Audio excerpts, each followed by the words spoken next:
Kadilacs, ayan, nagbabalik tayo dito sa Electric Avenue kung saan natin makikita ang Pop Cycle E-Bike Center. So, if you like our video, please don't forget to like and subscribe to our YouTube channel. And syempre, turn on the notification bell para lagi kayo updated sa ating mga contents.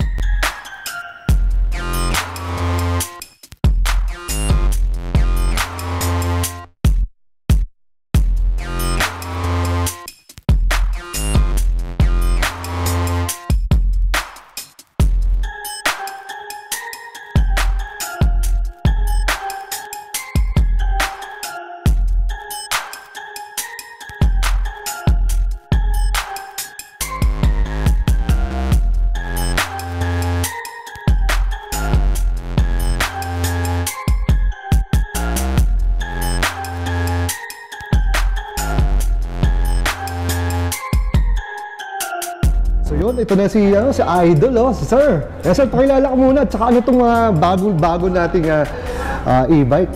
Hello guys, ako po si Mark sa Pop Cycle, binis po. Ayan, pakilala mo naman to. Parang ang bangis nito. Sa tingin ko pala parang motocross junior ang dating, no? Ito po yung Suron Light B L1E. Suron Light B L1E. L1E. Yes. Ayan. Ayan, bagong dating lang sa amin. Bagong dating lang, no? Paka-plastic pa. Tapos ang price po nito guys, 310,000 po. 310,000 ang SRP, ayan. Tapos yung max power niya, 6,000 watts. 6,000 watts? Wow, grabe mo watts to. Yes. Tapos yung battery niya po, 16 volts, 38.5 AH. Ilang volts? 60 volts, 38.5 AH. Wow, yes. grabe. Ang range nun, gano'ng katagal, gano'ng kalayo ang pwede itakbo ng range niyan? Ito sa isang full charge, 70 kilometers, Kuya Will. 70 kilometers, not bad, no? Tapos ang max speed niya po, sa ngayon po, hindi po to modified eh. So ilan bali, 45 to 50 kph pa lang yung speed 45 to 50 pa lang to, Pero alam ko, pag binodify to, tuloy nito eh. Nag-80 kilometers per hour. Nag-80 kilometers. So ngayon, hindi pa siya, parang ika nga, wala pa yung unlock version. Pero kahit hindi pa siya modified, Kuya Will, lakas na rangkada nito. Lakas na rangkada, Sarap talaga nito. Sarap na-test drive to. Ano pa mga natin? Bibili ka talaga na. Ano pa mga basic specs natin muna? Tapos yung sa gulong niya guys, 70 by 100. Tapos 19 inches yung ano po. Parehas ba? Harap at likod? Opo, 70 by 100. 70 by 100. Tapos 19 inches yung ano. Yung height niya, no? Opo. Ayan. Tapos ano bang ano to? Nandiyan din ba sa yung pinaka-spring natin? Ito yung suspension niya. Suspension niya, no? Ganda, Malamang ang ganda ng suspension nito. Ito po yung motor niya. Yan ang pinaka-motor niya. Yes. Ilang hours ang charging time nitong ating Suron? Ito, ang ganda na ito, well, 3 hours lang. Sobrang bilis sa charge. Grabe, bilis naman na charging yun. Parang naka-fast charger siguro, no? Oo. Grabe, kahit ang laking baterya, sa 3 hours lang. Open natin, Joel. Sige, open natin. Ayan. Yun. Ano ba makikita natin sa monitor natin? Yan yung ano niya, sa battery indicator. Battery indicator. Tapos yan yung sa speedometer niya. Speedometer. Tapos dito yung sa tawag dito, sa mileage niya. Meron siyang 2 modes. 2 modes. Meron siyang sports. May sports mode pa to, no? Ayan. Tapos signal light. Signal lights, yan. Hydraulic brakes. Tapos sa haba ng ang haba ng fork nito, no? Tapos naka-Suron, puro pala, made in Suron, no? Tapos yung size lang, Kuya Will, ng ang size ng fork nito, 200 mm.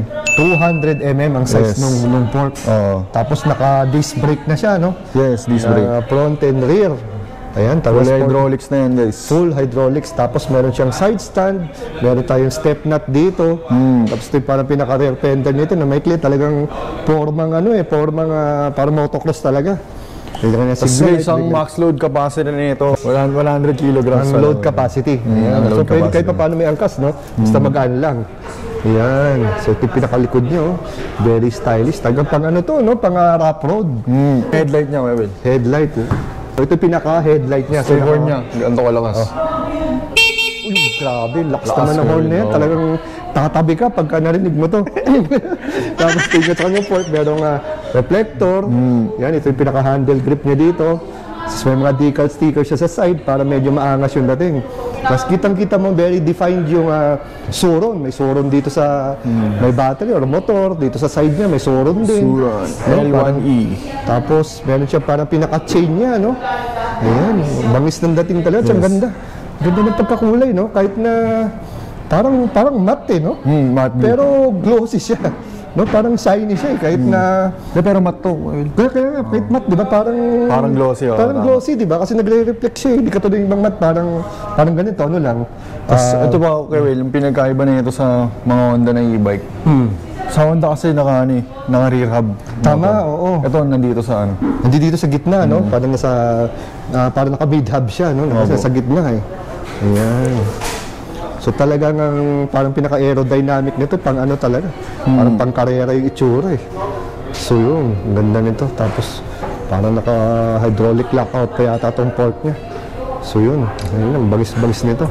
Siguro after mga ilang days, no, meron ng ano tayo nito, meron na tayong test unit, no. Meron ba dito parang pre-order na, no? No? Kaya ika nga meron na naman ba may-ari, ganyan kabilis dito sa Pop Cycle.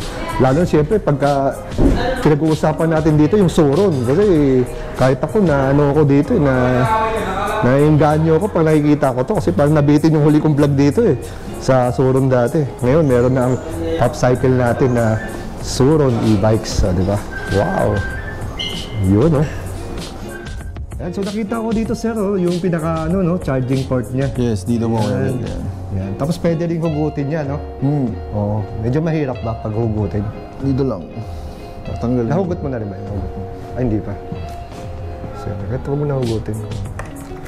So yan, so papita ni sir, paano naman natanggalin niya. Pero alam ko, ano nito, no? Medyo mahaba-haba, tsaka ano. Ilang kilos kaya ang battery nito?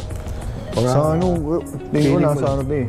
5 kilograms eh. 5 kilos din. So parang katulad din ng iba, no? May battery indicator. Parang katulad din ng iba, no? Parang sa Honda.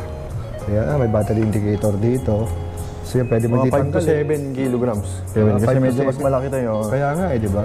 Tapos meron pa siyang circuit breaker Pero no, yun ang laki. for safety, yan. Tapos ito naman, ano to? Ito. USB port ba yan? USB Ayun, port. may USB port din niya, pwede ka magkakong-charge, no? Tapos ito yung pinaka-on and off niya. Hayop ka talaga! Ang ganda mong lalaki!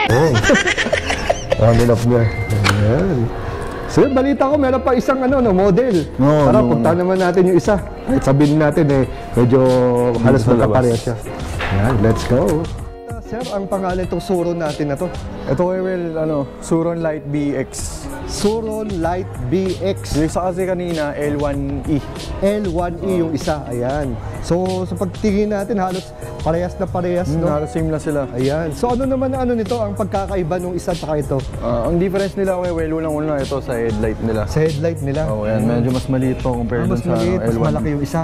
Yes po. Ayan. Tapos yung isa Kuya Will, meron siyang signal lights. Oo nga, ito may wala. signal lights do. Ito wala. So, mas simple ito, no? Ayun, ito wala. Yung sa likod, no? Yung dito. Kasi yun sa fender, meron siyang ano, no? Taillight niya nandito sa loob. Yung taillight niya nasa ano lang. Sa L1E Kuya Will, nandito banda sa may gulong. Oo, nandito sa gulong. Oo. Yan. So, yun ang malaking pagkakaiba. So, again, sir, para at least, importante sa kanila yung mga ano eh. Ano ulit ang watts tsaka battery nito?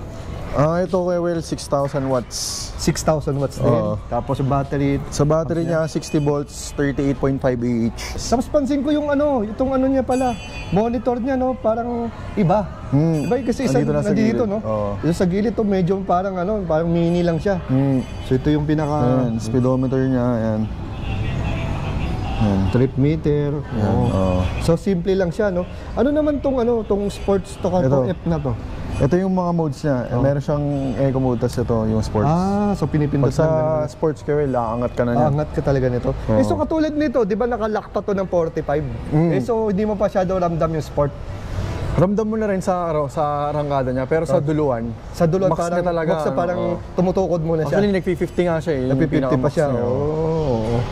So darating ba kaya share time na i-unlock yun? O may Oo, bayad? pag bumili yun, may ano pa. Kung gusto pwede ng pwede customer i-unlock. i-unlock. Oo.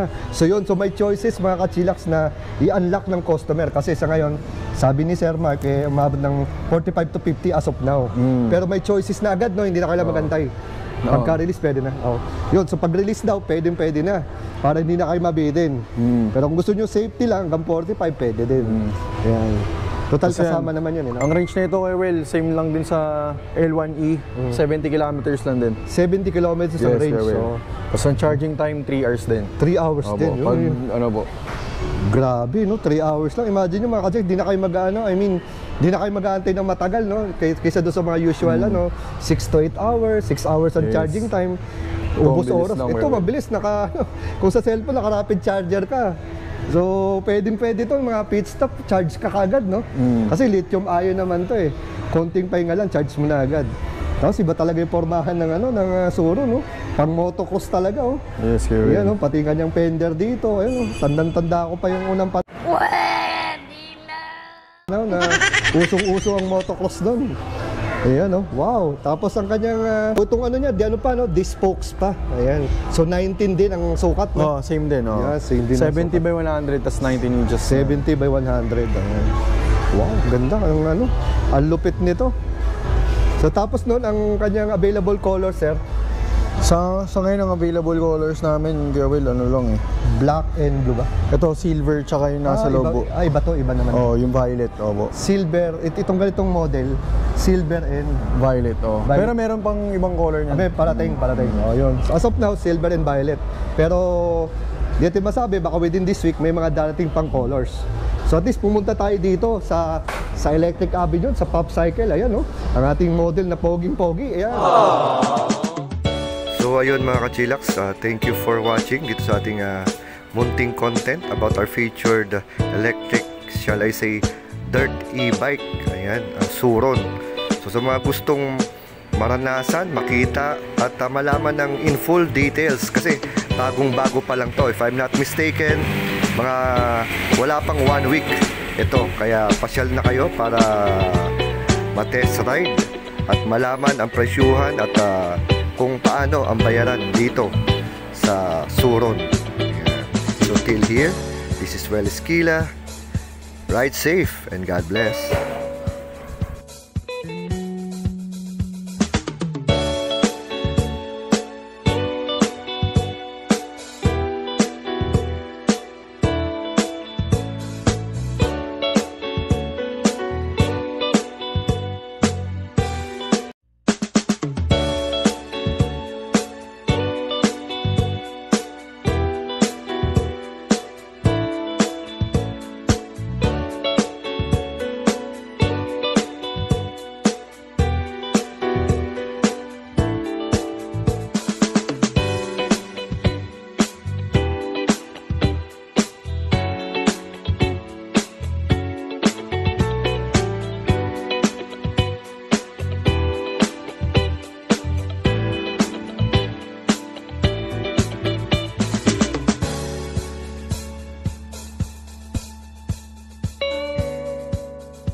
po sa Well Esquila. Please like and subscribe sa channel niya.